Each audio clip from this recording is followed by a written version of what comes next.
It's a Friday afternoon, late Friday afternoon, which is I've long said that this is hands down the best time to be in the French Quarter, our neighborhood, as the sun is setting Friday afternoon. True or false, Gabe?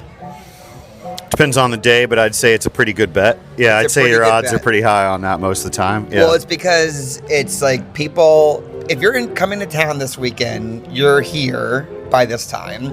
You checked into the hotel. So the energy, no one's too hungover yet. No one lost a bunch of money at the casino. Fresh meat. Everyone's getting prepared for the wedding or the birthday or whatever. And a lot of the locals, as you can tell right now at Harry's Corner, which is a locals bar, a lot of the locals are like, you know what? It's time to emerge and take over our city. Happy hour, baby. Yes, we are sitting outside of Harry's Corner, the corner of Charters and Dumaine. I'm Chris Trew. That's Gabe Shaffer, Mortal Machine Gallery. And this is the Mortal Machine podcast. There we go. Yeah, once again, we changed the name. First time saying it on the pod. We're going to talk about the impetus for the name change. We're going to talk about the very big thing that just happened this past week here in New Orleans. What was that? What was that?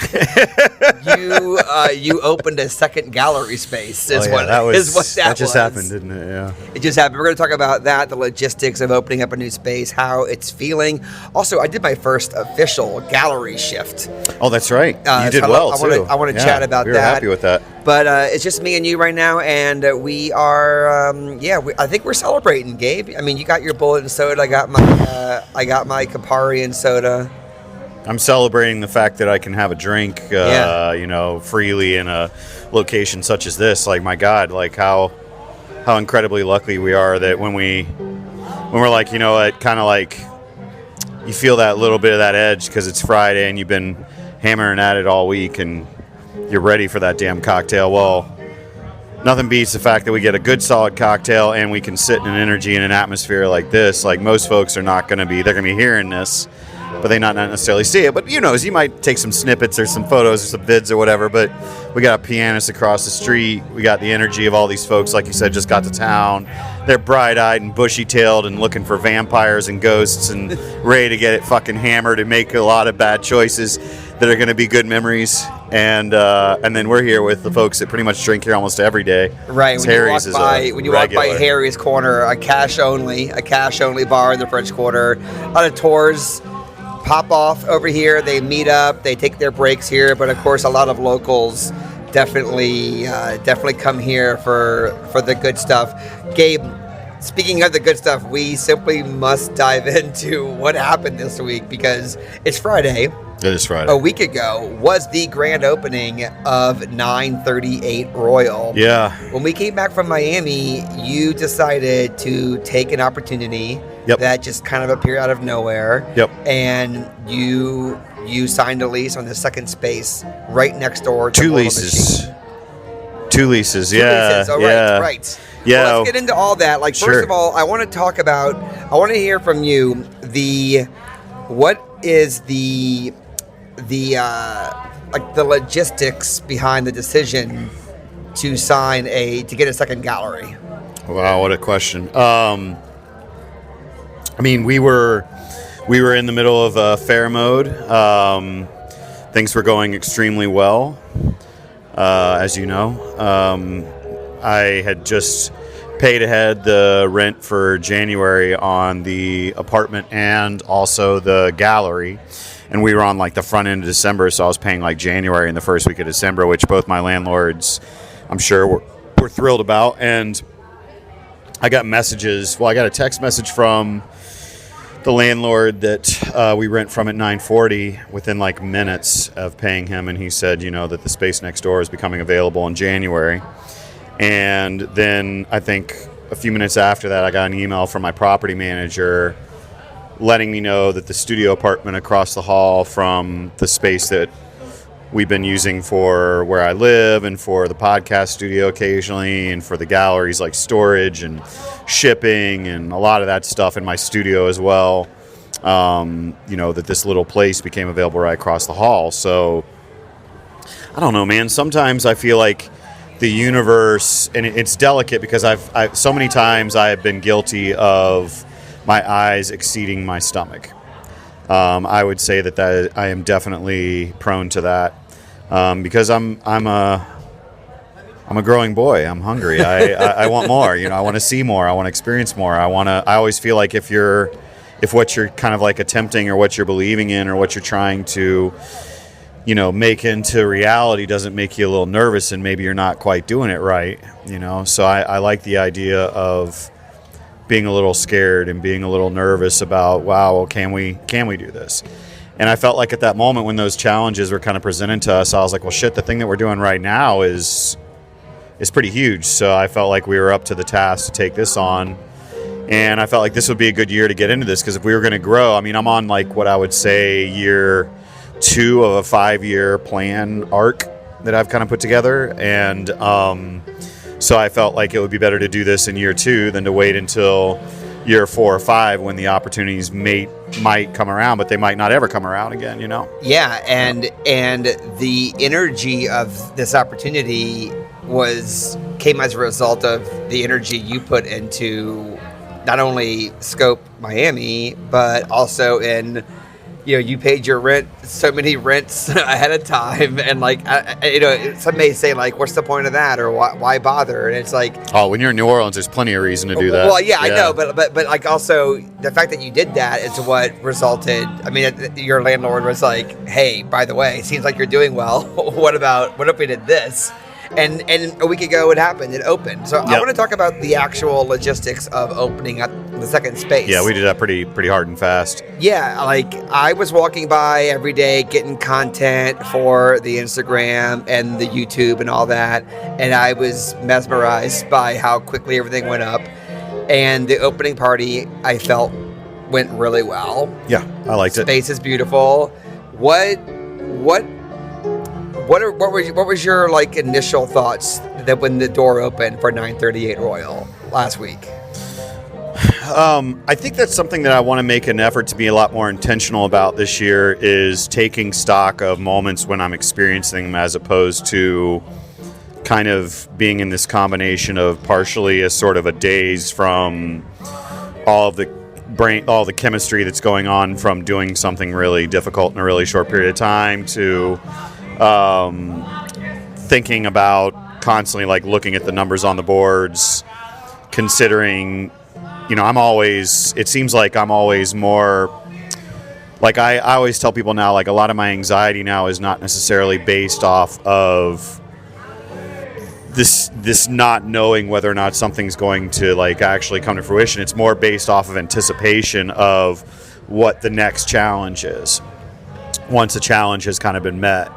So I want to be a lot more intentional about appreciating the fact that even like this moment, like that we're blessed enough to be able to sit in peace and actually kind of enjoy ourselves in this really incredible energy and atmosphere in this like neighborhood that has nothing but incredible history when it comes to creatives and when it comes to our country and the good parts of our country, So I wanted to try to think about that a few times Friday when it was happening. I tried really hard to like have a few moments where I would go upstairs and I would be with myself for a second pouring my drink. I've got these 2 beautiful dogs. I've got this situation going on downstairs with this incredible artist, Eric Roper, and these really great people that are now a part of the squad. Like, for once, I really feel like I have a grasp on the squad, where it was hard for me to understand how to be, like, I don't want to say like a leader, but like a guy that is helping coordinate and communicate to a team and having that team, like, for me to feel really good about each member in a way that I actually understand how to run a team. And I'm not saying I'm perfect at all, but I just feel like, oh, wow, there's been a lot of like blood that's spilled and a lot of like miles that have been put on my wheels now to where I feel like, okay, there's some things I at least know what it's like. And that night was kind of special for sure. But and also the fact that like I didn't even realize until we were like 2 days into 938, it just occurred to me, I was like, dude, this is the room that I had my solo show on Halloween in 2015 when I decided to move here.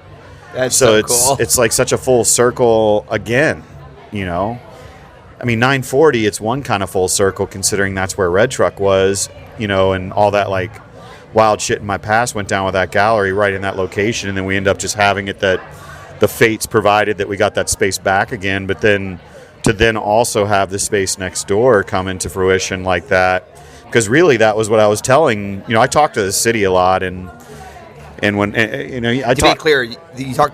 I talk to New Orleans, energetically, not the city of New Orleans. Right, on but energetically, spiritually, I talk to the city, and I talk to the neighborhood a lot. Like, I probably talk to the city a lot more than I talk to people. I talk to the river all the time. The river is where I go sometimes to talk. Yes. Right? That's a great place to talk to the city.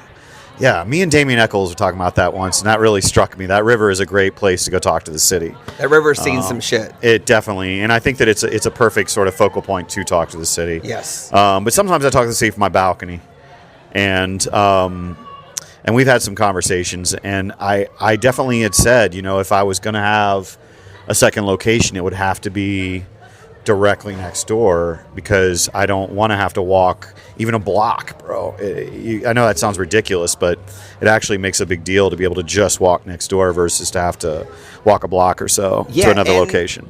And also, it is. I know you're not doing this. You're not taking this leap because of the stunt component. You're not doing it because you think it looks cool. You're doing it because for all these energetic and business reasons we're talking about. But also, the stunt is so fucking cool. It's like people walk into the room. So I took a shift yesterday morning. Yeah. And people walking into the room being like, and there's more. You mean like this, the coolest gallery I walked into. And like you're telling me there's a second one. It's like, yeah, and it's right there. Yeah. And it looks different. I mean, it's a different energy. You can tell it's the same brain. Right. But you can also tell it's different energy. Yeah, I think one of the keys to knowing it's the same brain has to do with, is the floor and the walls the same color?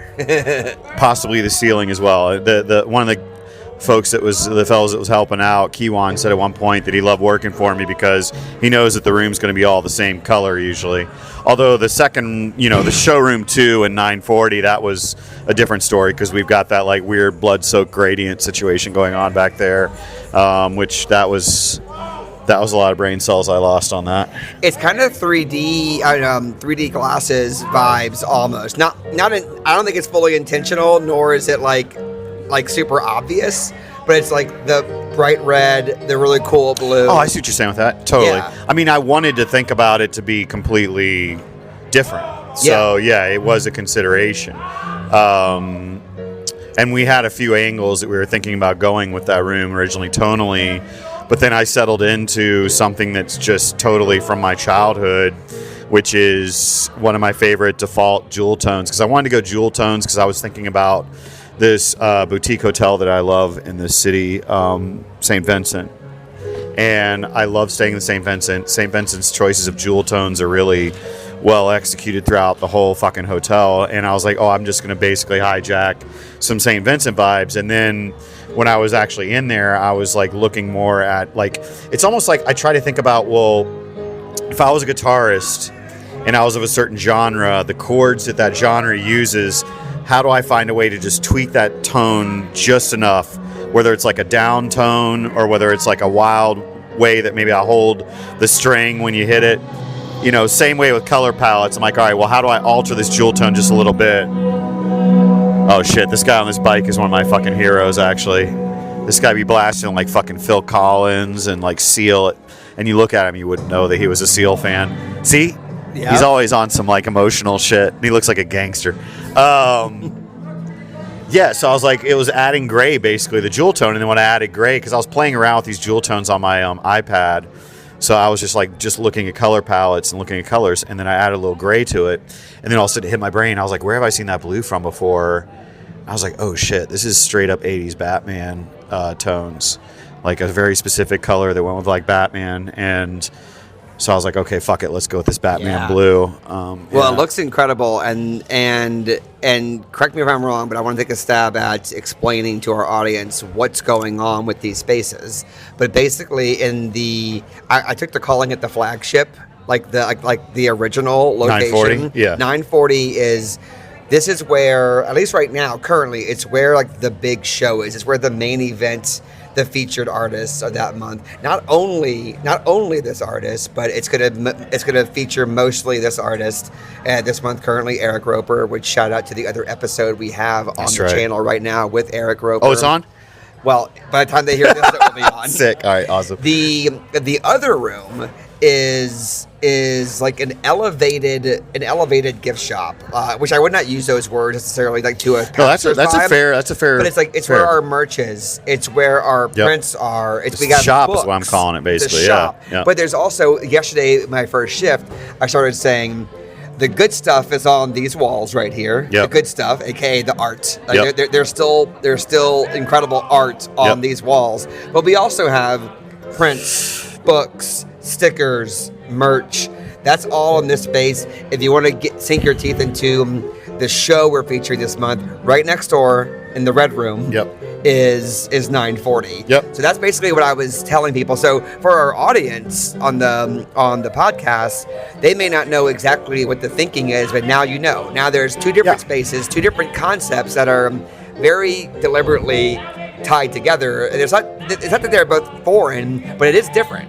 Yeah, it's definitely different. And I felt like it was just awkward to me after a while to have that much shop and that elements and that much like inventory that was remaining in our collection that wasn't with a present show to all be condensed into 940. It just felt like too much.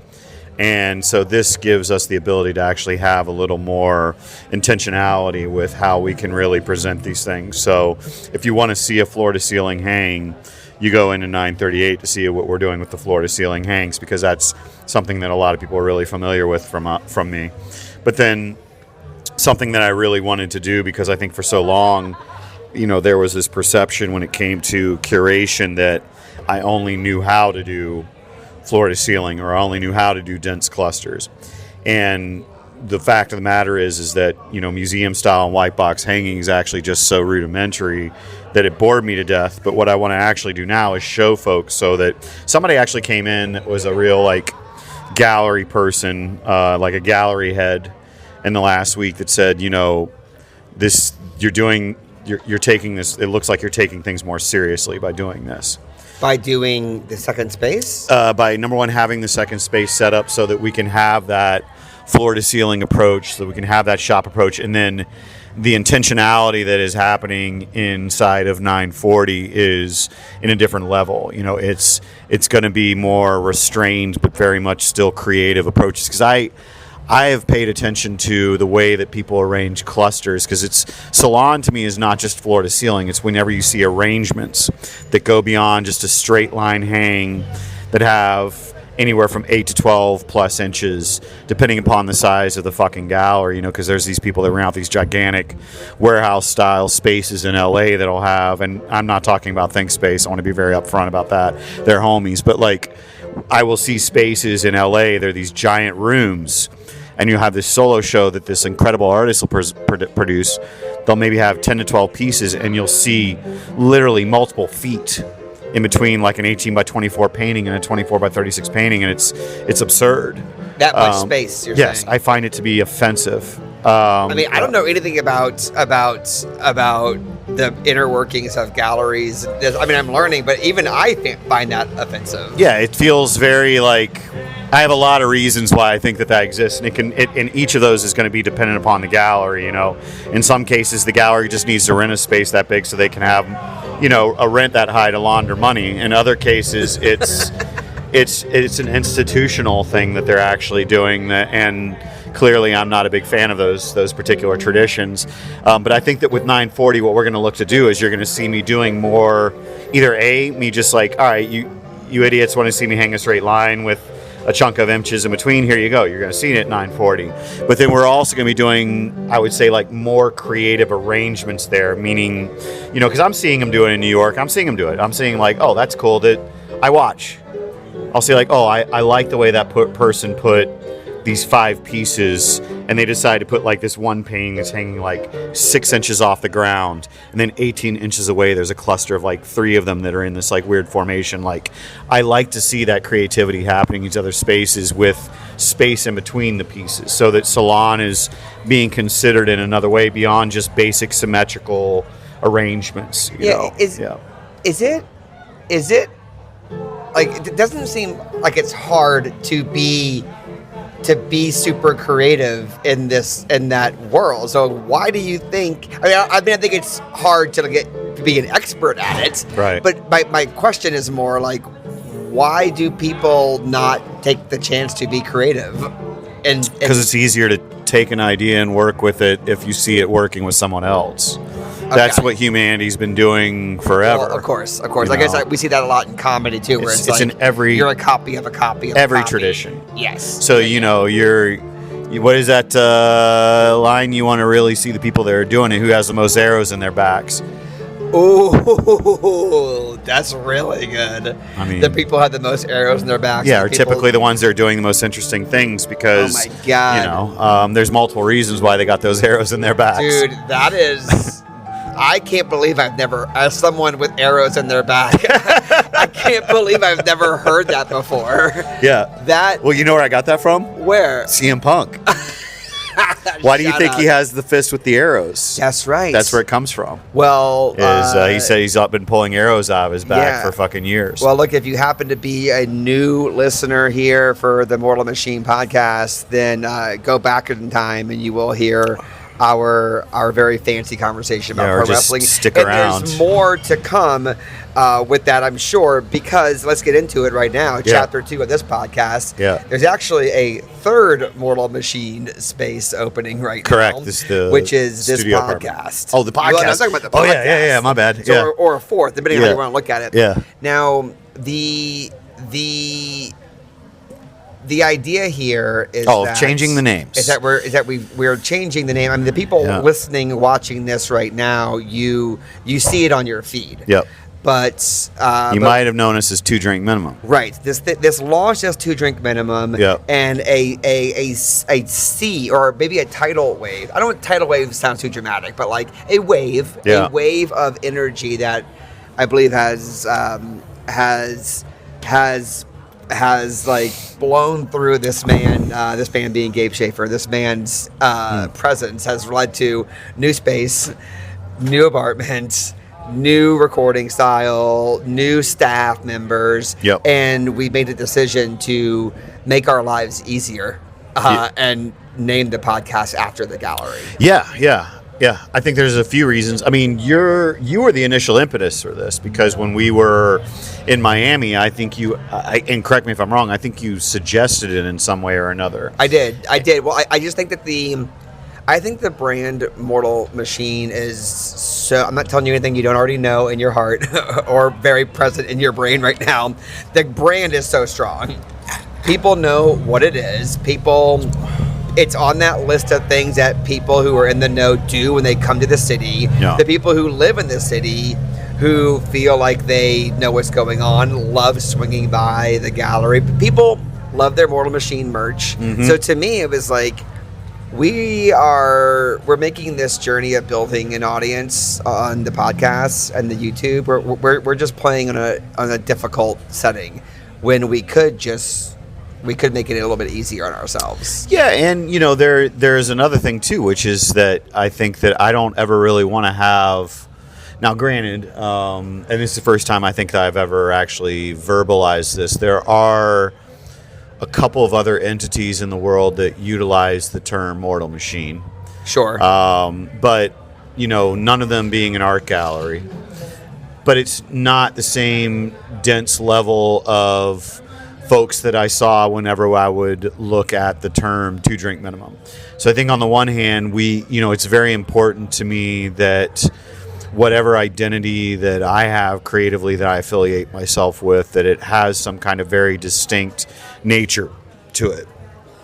And I got like mad respect for the British entity of Mortal Machines, which is this really sick motorcycle company. And I'm not sure exactly what they do, but judging from their socials and the things I've looked at online, they work with a lot of classic bikes. Like this is a really good, like dope group of people that are working with like super cool motorcycles and like classic motorcycles. There is from what I understand, and I don't know how present it is, but it's out there, some kind of like workout brand that was trying to launch from Connecticut that was using our name. And, but I've already had enough conversations with attorneys and people that are close enough to me that I feel like our brand's pretty intact at this point. So it's not the same to me as 2 Drink Minimum, where we would have a number of folks that are producing content, when we came to look at it, right? And then the other thing is, I think in Miami hit us, bro. It was almost like, to me, it was almost, oh my God, I don't know why this came to my brain right now, but I'm gonna roll with this. Yeah, I got you. Ready for this? There was this time when I love that this is. I don't care. I'm rolling with it. Here we go. Hey, it's a free roaming conversation. So this is stream of consciousness. This is what came to my brain, right? So Billie Eilish was not like headliner for Coachella like a chunk of years ago. When Billie Eilish, we're talking about like 3 albums ago, right? And Billie was like maybe one of the first acts of the fucking day, but had enough of this like energy and enough of an awareness, the fan base, that she was playing like in daylight, and her fucking show just like smashed everybody. And I don't think anybody anticipated that, right? And I think that like whenever you experience something where you're like, oh shit, we just did something super fucked up. Like we had already like done stuff up to this point that I feel like we're always proud of. Like, when we did Shepherd's show last year, when we did almost every fucking show, whenever you pull off a show that's like successful, whenever you do things that you're like, holy crap, I'm pulling off the impossible over and over and over again, which to me, running a small independent gallery that's successful isn't a mission impossible over and over and over again.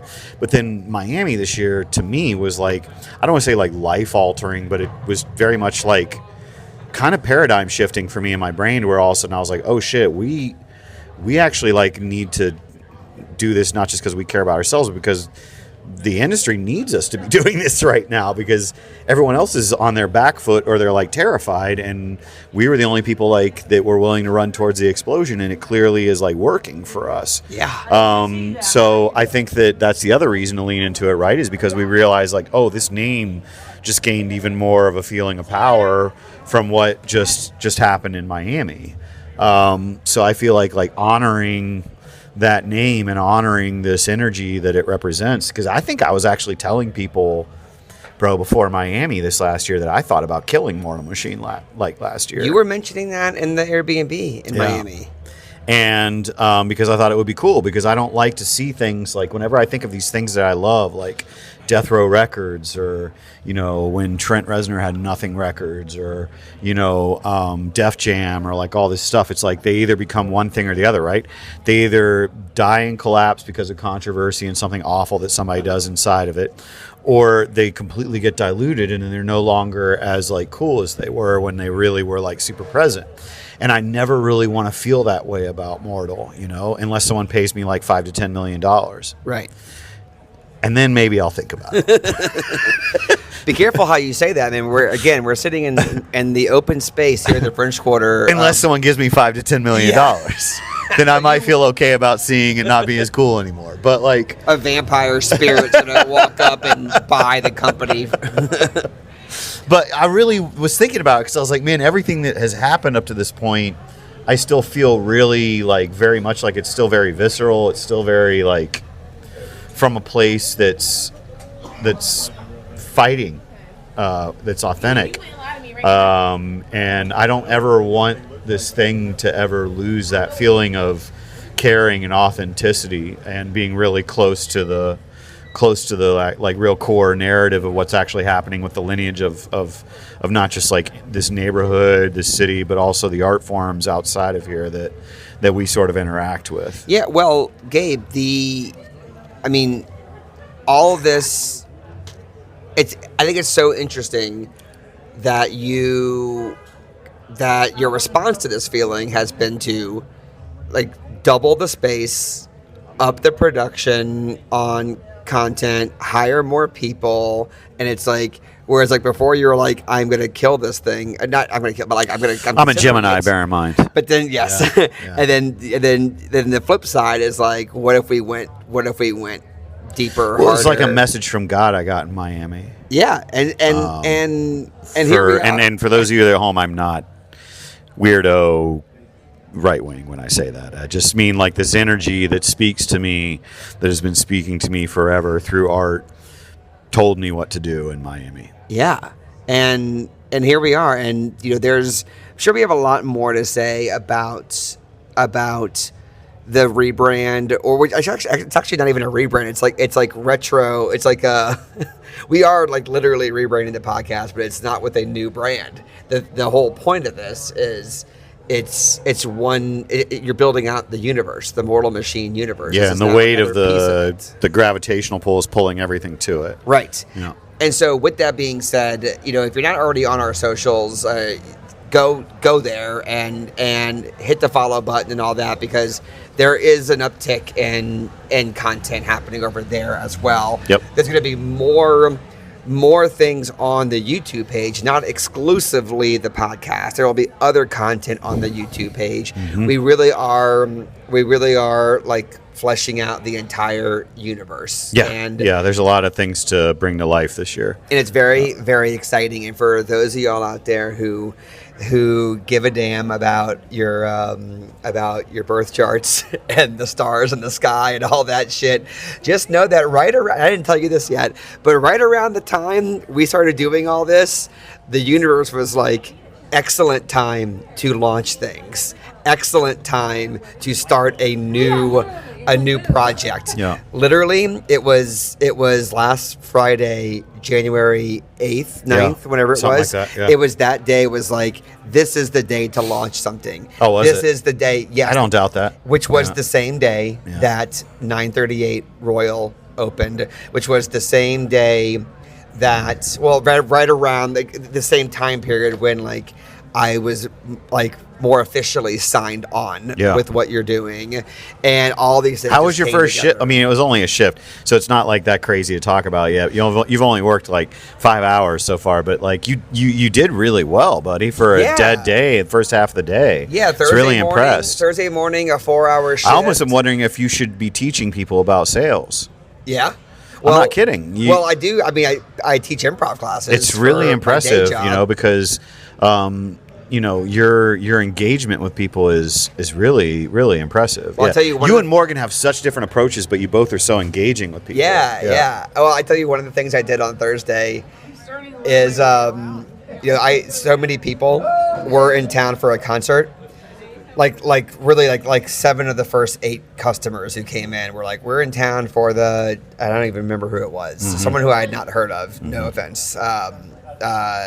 And I said, I need to change the music to this guy. Oh, good call. And so I changed the music to. Why didn't I think of that? And then I was like, and then people started coming in being like, oh, you're playing blah blah blah. We're in town smart, for him. Bro. So smart. And it was like, we need to be looking that up. Just stuff like that. Yeah, that's a good call. And I had a lot. We're going crazy Money in the Bank week. I'm telling you. Yeah, Money in the Bank week. Y'all better be ready. The third, fourth, or fifth biggest pay-per-view of the year. I don't give a fuck. It's gonna be my first biggest this year. It's September. I think it's September. Is it? It's September. It's August. August, man. I can't wait. Saturday in August. Woo! I'm sorry. It's the first Saturday in September. I think it's like September 9th or somewhere around there. So we going crazy. We have that to look forward to. So much to look forward to. I'm half contemplating having a solo show.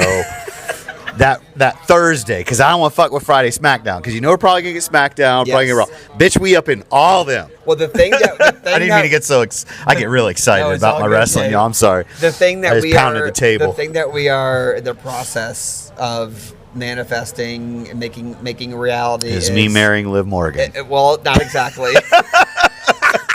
Well, maybe that too, but we really want to have a presence at this pro wrestling marquee event here in our city. Yes, and we're the dudes for this, and we want to continue fleshing out AEW, WWE. We here for you, baby. This world, we the best. We're selling art here in the French Quarter. We selling wrestling. Let's go. We're selling wrestling. Let's go. Gabe, congratulations on opening of 938. Thanks, buddy. And thank you so much for the opportunity. I am so hype. I believe 2026 is going to be a really satisfying. Oh yeah, Crew de Vue, it sets off. Yes. Yeah. And yeah, if you've been listening to the podcast, thank you for rocking with us. And we told you from the very beginning, we were gonna, things were gonna change. We're like evolving, pivoting, and here we are. Yeah, we're gonna do whatever we want. So just get used to it. Right. If you are brand new to us, make sure you're following in all the different social channels and tell a friend as we start to grow the show. It's really helpful to leave a review. I know that you hear that all the time on your podcast, but if you leave a review, that's like giving us a big hug, a big high five, and it just helps us grow this thing. So go drop a review if you don't mind, and we will see you next time here in the French Quarter. Check out the Eric Roper episode. Check out back episodes. Gabe, give us one final shout out as we sign off here. Shout out to the new team. We've got everybody. The squad's fully assembled now. We did a calling for one more part-time person. I ended up getting like 100 fucking people in like 24 days, but we chose somebody that we already knew, luckily, that was ready to go. So we should have on the podcast soon, because for sure, because Kat's story. a great guest. It's a great story, and Kat is someone who's doing definitely like in the vein of what we're both about, Kat's awesome. Individually and as a team. For sure. We got Kat, we got Chris now, we got Skylar, we got Bobby, we got Morgan, we got me. This is a really fun, diverse group of people that are really rad. None of us are awful.